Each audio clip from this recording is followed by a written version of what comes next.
So, hello everyone, and welcome back to my YouTube channel.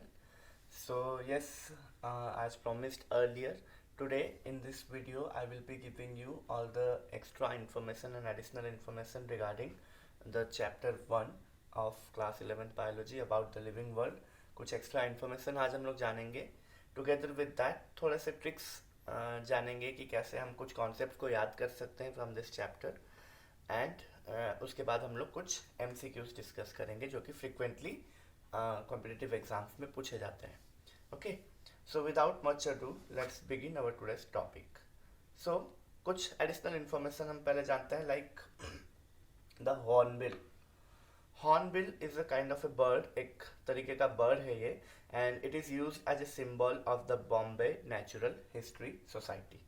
Okay, Bombay Natural History Society, it is a place of it is a place of taxonomic importance in India, and उसका जो symbol है that is a bird named hornbill. Second fact, tiger. It is a name of a book which is written by Kailash Sankla. Okay, and he wrote this widely acclaimed book named as Tiger, जिसमें उन्होंने tigers के बारे में बहुत सारी बातें बताई है. Okay, third is the silent valley. Okay, the silent valley, इसको ऐसा बोला जाता है because it does not have any noisy साइकेट्स. Okay, इसमें कुछ भी नॉइजी चीज़ें होती ही नहीं है. Okay, it is situated in Kerala, and ये पूरी की मतलब नाइट के दौरान, पूरी रात के दौरान ये पूरा साइलेंट ही रहता है. That is why it is named as the silent valley. It is situated in Kerala. Okay, then next is the red data book. Red data book एक ऐसा बुक है जिसमें हम लोग रिकॉर्ड करते हैं सारे एनिमल्स और प्लांट्स के बारे में जो कि हम जानते हैं कि डेंजर में है, लाइक एक्सटिंक्ट होने वाले हैं या एंडेंजर स्पेसीज है, वल्नरेबल स्पेसीज है. उन सब के बारे में डाटा कलेक्ट करके इंफॉर्मेशन स्टोर करके रखा जाता है in the red data book.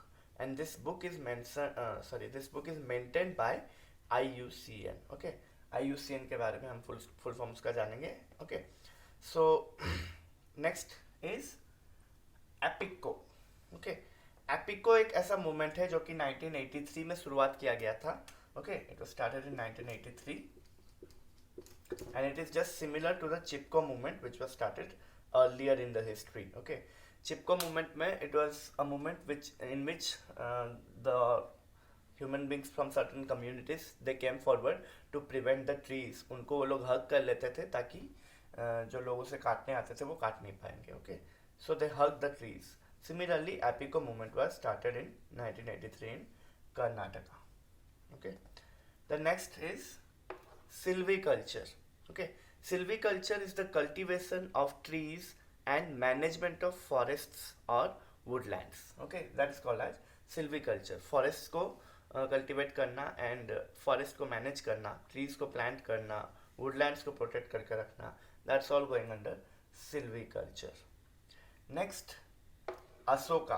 This is not any kind of plant or animal, but he was the king. Okay, Asoka was the first ruler, and in recorded history he recorded है that he ordered to establish the first of the wildlife sanctuaries. Okay, उन्होंने order दिया था सबसे पहले wildlife sanctuaries को establish करने के लिए. So he was the king of Kalinga. Okay, Asoka. Next, Yellowstone National Park.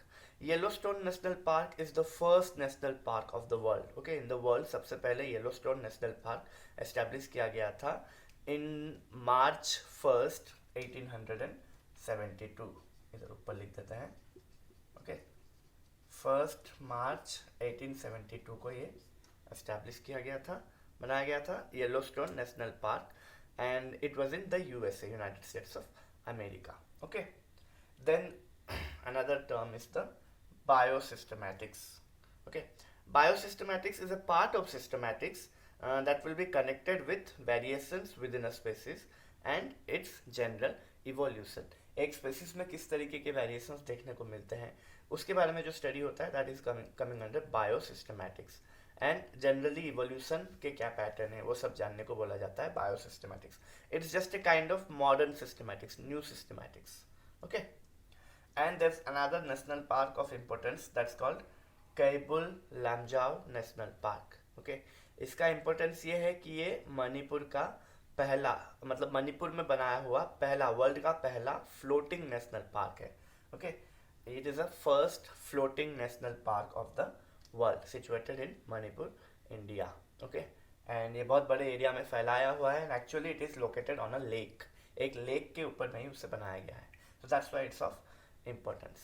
Okay, now coming to some of the abbreviations which we could find related to this chapter. Okay, the first one is IUCN, the International Union for Conservation of Nature and Natural Resources. Okay, International Union for Conservation of Nature and Natural Resources. Of course ये nature और natural resources को conserve करने के बारे में सारे rules and regulations बनाता है। Okay, second one is the UNDP. UNDP stands for United Nations Development Program. Okay, UNDP is United Nations Development Program. Next, UNESCO. It's a very common abbreviation, इसको आपको पता ही होगा। United Nations Educational, Scientific and Cultural Organization.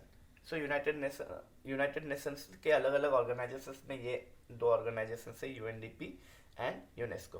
Okay, United Nations Educational, Scientific and Cultural Organisation. Next is the ZSI. ZSI stand for Zoological Survey of India. Another one is the BSI. BSI stands for Botanical Survey of India. Okay, the next one is NWAP. NWAP stands for a National Wildlife Action Plan. Okay, National Wildlife Action Plan. ये भी उसको protection and conservation के ऊपर में सारे rules and regulations बनाते हैं, action plans जारी करते हैं। ठीक है, another one is IBWL. IBWL stands for Indian Board for Wildlife. And next one is IBP. IBP stands for International Biological Program. Okay, so Indian Board of Wildlife, IBWL, and IBP is International Biological Program. Next one is WPSI. WPSI, it will stand for Wildlife Preservation Society of India. Okay, Wildlife Preservation Society of India, wild preservation के ऊपर है ये। Next is MAB. MAB stands for man and biosphere programme, man and biosphere programme. Okay, and another one is BNHS, जो हमने बोला पहले भी, it will stand for Bombay Natural History Society. Okay, so ये है कुछ abbreviated related to this chapter related to biodiversity and the living world. Another important thing, some dates are given here, like the 21st of March, it is known as the World Forest Day. Okay, 21st of March को World Forest Day मनाया जाता है all over the world. Then 22nd March is the World Water Day. Then 22nd April is the World Earth Day. Okay, and 5th June हम लोगों ने कल ही मनाया, 5th June is the World Environment Day. Then 3rd October it is the World Animal Day, and 4th October is the World Habitat Day. Okay, and the last one, the 3rd December, it is the World Conservation Day. Okay, so these are some important facts to know, some important extra knowledge, additional informations, some abbreviations which are used, and some of the important dates related to taxonomy and its study. Okay students, so now let us learn about some of the mnemonics which we can use for learning the taxonomic hierarchy very easily. Okay, mnemonics are such phrases which are used in common to memorize the terms easily, and we use the first letters of our original terms to make a similar phrase out of it, जिसको हम लोग easily learn कर सकते हैं, ताकि हमें sequence याद रह सके and easily हम लोग कोई भी चीज़ learn कर सकते हैं. Okay, so we use mnemonics all the time. Okay, like हम लोग को chemistry में भी periodic table learn करने के लिए बहुत सारे mnemonics teachers लोग सिखाते हैं. Similarly here हम taxonomic hierarchy learn कर सकते हैं by using few of the mnemonics, जिनमें से मैं 5 आपको simple और easy वाले बताने वाला हूँ. Okay, So our hierarchy is starting from kingdom, it goes up to the species, right? Kingdom, phylum, class, order, family, genus and species. So इनके initials को use करके ये mnemonics बने हुए हैं. Like first one is King Philip claps often for good signs. Okay, King Philip claps often for good signs. Okay.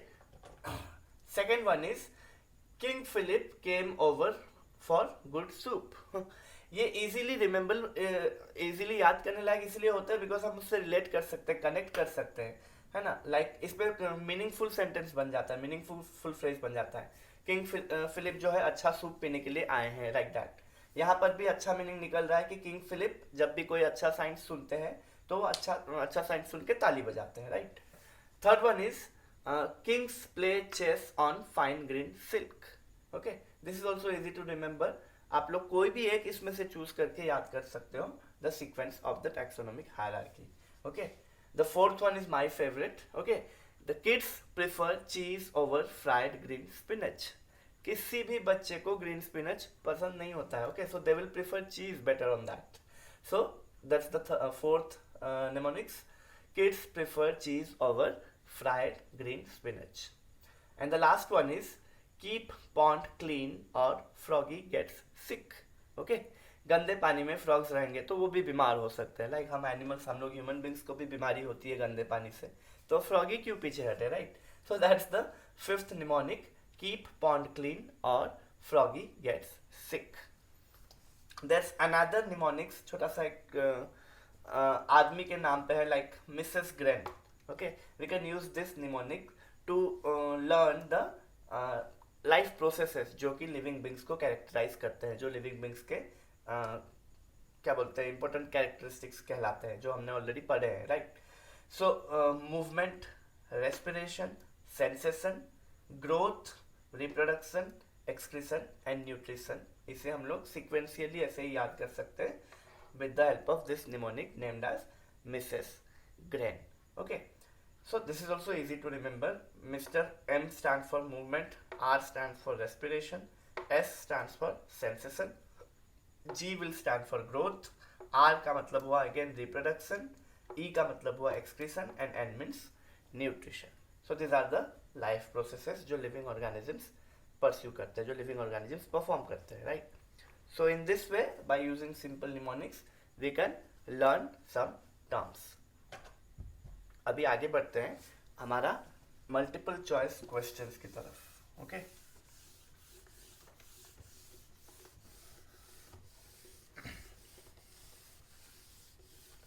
कुछ MCQs हम यहाँ पे डिस्कस करेंगे, एंड अगर आप लोग को फर्दर और MCQs चाहिए होंगे इस चैप्टर से रिलेटेड तो आप लोग मुझे कमेंट सेक्शन में बता दीजिएगा, तो मैं और भी आप लोग को फॉरवर्ड कर दूंगा. ओके, सो उनमें से कुछ हम लोग आज डिस्कस करेंगे. Like first one is about system and Natura.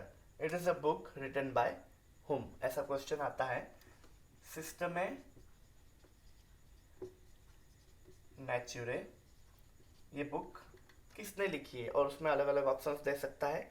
सारे options related to this chapters ही होते हैं usually. Okay, like Bentham and Hooker हो गया ऑप्शन में दे दिया, जॉन रे दे दिया ऑप्शन में, लामार्क दे दिया एंड लिनायस दे दिया. Usually there are 4 choices, we have to choose the correct one out of it. Okay, so system and naturae is a book written by, 4 option दे दिए, Bentham Hooker, John Ray, Lamarck and Linnaeus. So we all know that it was written by Carolus Linnaeus. Okay, so our correct answer will be Carolus Linnaeus in this case. Okay, and मैं एक और बात बता दूं, for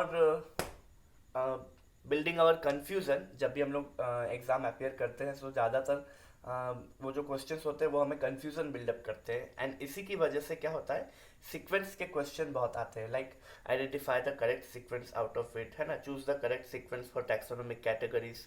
ऐसे sequences वाले questions बहुत ज़्यादा देखने को मिलते हैं. Okay, and one such question is regarding the taxonomic hierarchy only, because उसमें ऑलरेडी 7 टैक्सास है, 7 रैंक्स है, तो उससे लेके इजीली कंफ्यूजिंग क्वेश्चंस सेट किए जा सकते हैं, एंड ये लगभग हर साल आते ही है क्वेश्चन इससे related. Okay, so correct sequence हमने अभी डिस्कस किया, निमोनिक्स के थ्रू भी हम लोग उसे याद कर सकते हैं. ओके, सो वो हो गया एक टाइप का question. Moving on to the next question. Which is a less general in characters as compare to genus. Okay, like genus के कंपैरिजन में देखा जाए तो लेस जनरल कैरेक्टर वाइज क्या होता है. ओके, उसमें भी हम लोग का अलग अलग ऑप्शंस दे देगा. All those options will be related to the taxonomic hierarchy only. Okay, like the question was less general as compared to genus. तो हमें मालूम है कि जीनस के नीचे हमारा एक ही रैंक बचता है विच इज द स्पीसीज. सबसे पहला रैंक है हमारा स्पीसीज, सबसे पहला टैक्सोन है स्पीसीज. तो अगर स्पीसीज जीनस के कंपैरिजन में कोई और लेस जनरल होगा तो वो ठीक उसके पहले वाला कैटेगरी ही होगा. That is the only category left, species. So here the answer will be the species. आपको ऑप्शन में अलग अलग ऑप्शंस दे सकते हैं, ऑल द 7 उनमें से कोई भी ऑप्शन दे सकता है, बट एक ऑप्शन डेफिनेटली स्पीसीज होगा. You have to choose that. Okay, and next question. Scientific study of diversity of organisms and their evolutionary relationships is called dash. Okay, यहाँ पर भी 4 ऑप्शन रहेंगे, बट यहाँ पे हमें ध्यान देना है कि वो क्या पूछ रहा है. ओके, ये क्वेश्चन भी एक टाइप का कंफ्यूजिंग क्वेश्चन हो सकता है.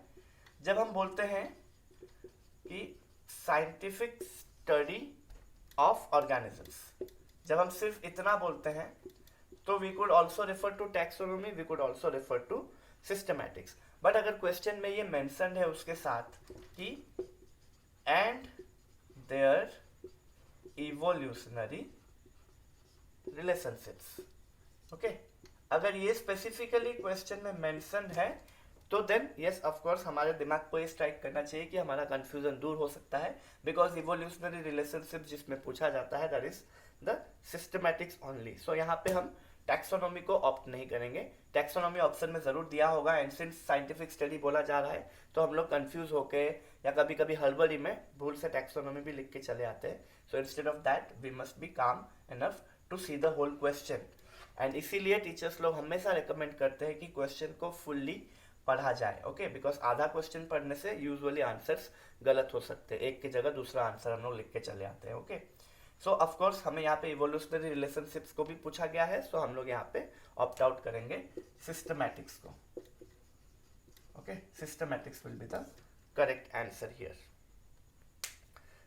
Next, the term taxonomy is introduced by whom. Okay, this is another question. Of course ये भी बेसिक आंसर ही है. लिनायस ने ही टैक्सोनॉमी टर्म को फर्स्ट इंट्रोड्यूस किया था, बट उसके साथ साथ हमें जो अदर नेम्स दिए होंगे वो हम लोग इजीली स्टडी कर सकते हैं. ऑफ कोर्स हमें याद रखना पड़ेगा ये question. It is a best knowledge based question, तो इसे हम लोग को याद रख के ध्यान में रखना पड़ेगा कि लिनायस ने ही टैक्सोनॉमी टर्म सबसे पहले इंट्रोड्यूस किया था.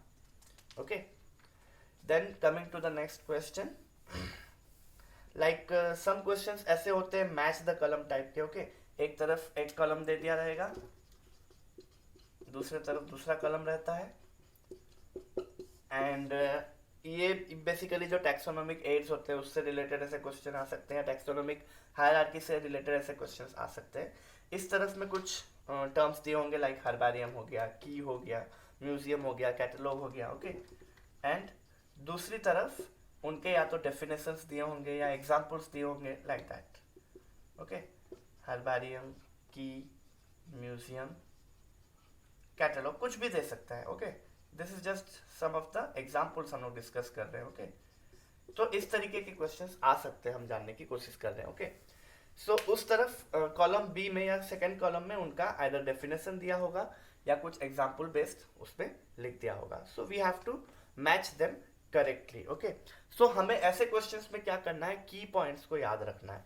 Like herbarium is related to plant species, है ना. हम लोग उसको ड्राइड एंड प्रिजर्व स्पेसिमेन के हिसाब से स्टोर करके रखते हैं, तो हम वो की पॉइंट्स खोज सकते हैं हर्बारियम से रिलेटेड. अगर बाकी सारे प्लांट से रिलेटेड नहीं है, वी कैन हियर सी कि की भी, म्यूजियम भी, कैटलॉग भी सारे प्लांट और एनिमल तीनों से रिलेट हो सकते हैं. But here herbarium is the only one जो प्लांट से रिलेटेड है, ओनली बिकॉज हर्बारियम में एनिमल्स को नहीं रखा जाता है, राइट. तो हम लोग की पॉइंट्स को देख सकते हैं. अगर बाकी इस तरफ कॉलम सेकंड कॉलम में कहीं पे भी प्लांट्स का, सिर्फ प्लांट्स का मेंशन है, तो उस पॉइंट को हम लोग हर्बारियम के लिए ऑप्ट आउट करके रख सकते हैं. Okay, like that. दूसरा, कलेक्शन एंड प्रिजर्वेशन, ये टर्म यूज किया जा सकता है हर्बारियम के लिए. ओके, एंड म्यूजियम में भी कलेक्शन एंड प्रिजर्वेशन का टर्म यूज किया जा सकता है. सो म्यूजियम में लेकिन क्या होता है, प्लांट्स और एनिमल्स दोनों हो सकते हैं. सो ये कुछ की पॉइंट्स को हम लोग ध्यान में रख के इनके करेक्ट डेफिनेशंस या करेक्ट एग्जांपल्स ऑप्ट आउट कर सकते हैं. ओके, एंड फिर कॉम्बिनेशंस को देख के जो ऑप्शंस पे दिया होगा ए बी सी डी और कॉम्बिनेशन ऑप्शंस, उसमें हम लोग इजीली सिलेक्ट कर सकते हैं. ओके, तो ये हो गया. देन और भी क्वेश्चंस आ सकते हैं, लाइक डेफिनेशन बेस्ड क्वेश्चंस आ सकते हैं. एक क्वेश्चन में फुल डेफिनेशन आपको ऑलरेडी दे दिया होगा and then you have to identify कि वो किसका डेफिनेशन है. उसके लिए आपको चार ऑप्शंस दे दिए होंगे. ओके, सो वो आपको अगेन आप लोग के लर्निंग बेसिस पे है, नॉलेज बेसिस पे आप लोग उसको आंसर कर सकते हैं. ओके, ये हो गया. उसके अलावा मल्टीपल चॉइस क्वेश्चन में we can come across the assertion and reason based question, है ना. these are also common. ये assertion reason based questions भी आते ही है हर साल.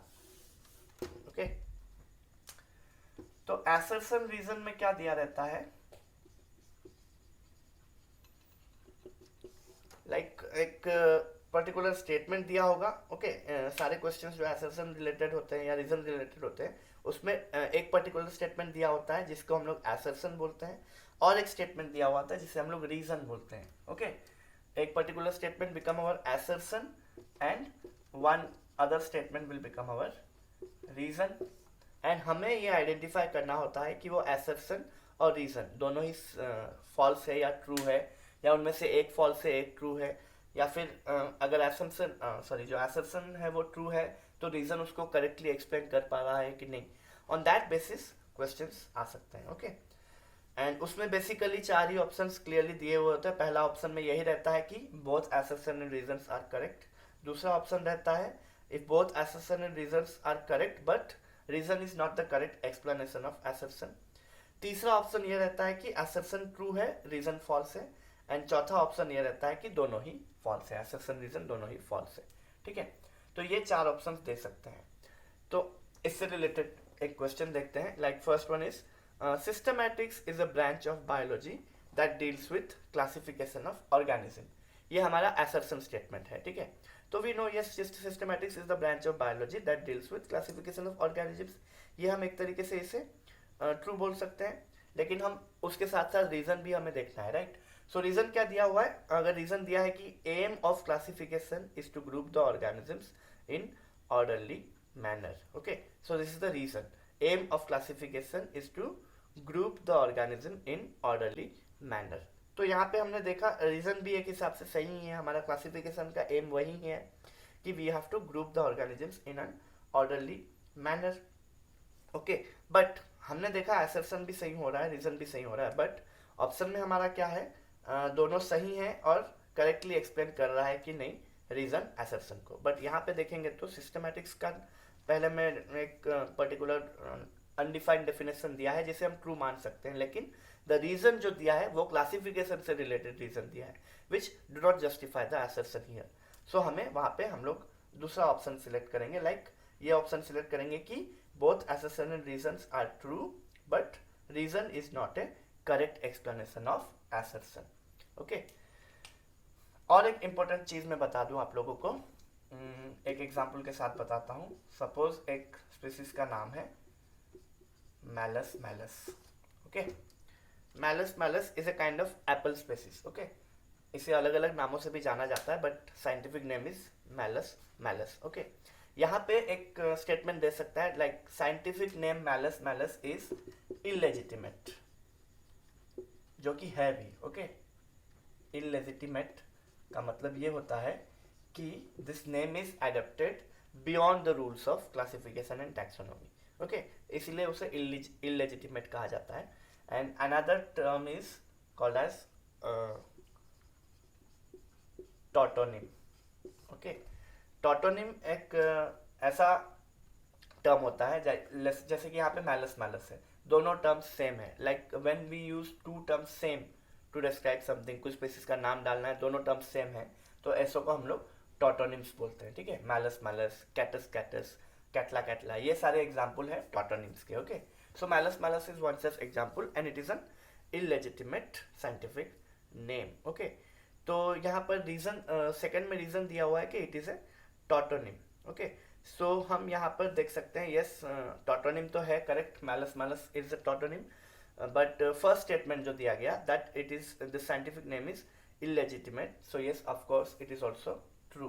Okay, so यहाँ पे हम लोग ऑप्शन सिलेक्ट कर सकते हैं कि both assertion and reasons are true and R is also correctly explaining the assertion. The reason is correctly explaining the assertion here.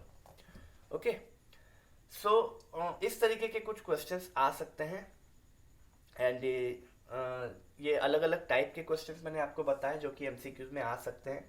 assertion reason based question आ गए, देन उसमें कॉलम 1 कॉलम 2 मैचिंग टाइप के questions आ गए, then उसमें आ गए sequential questions जिसमें एक sequence दिया होता है और हमें करेक्ट सीक्वेंस उसमें से आइडेंटिफाई करना होता है. कुछ डेफिनेशंस बेस्ड क्वेश्चन होते हैं जो टोटली हमारे लर्निंग एंड अंडरस्टैंडिंग पे डिपेंड कर सकते हैं. ओके, सो ये अलग अलग टाइप के एमसीक्यूज आप लोग फेस कर सकते हैं. सो यस, आपको होप आई थिंक आप लोग को ये बहुत हेल्प करेगा towards understanding the types of questions which may arise in your competitive exam. Okay, so आज के वीडियो में हम इतना ही डिस्कशन रखेंगे एंड इसके साथ साथ हम लोग का जो फर्स्ट पड़ाव, जैसे मैं बोल सकता हूँ कि first chapter from +2 biology is over and in the next upcoming videos हम लोग सेकेंड चैप्टर को डिटेल्स में स्टडी शुरू करेंगे एंड अगेन सेम प्रोसेस में जाएंगे. हम लोग पहले चैप्टर को डिटेल स्टडी कर लेंगे एंड उसके बाद उसके रिलेटेड कुछ एक्स्ट्रा नॉलेज देंगे आपको एंड देन फाइनली उसके रिलेटेड एमसीक्यूज वगैरह सब डिस्कस करेंगे. Okay, so thank you all. I hope आप लोग को वीडियोस पसंद आ रहे हैं और अगर पसंद आ रहे हैं तो please do respond to me ताकि मुझे समझ में आए कि आप लोग को पसंद आ रहा है नहीं आ रहा है. आप लोग को जो भी मन में फील हो रहा है please do comment upon it ताकि मुझे समझ में आए एंड मैं और इम्प्रूव कर सकूँ आप लोग को हेल्प करने के लिए. Okay, thank you all.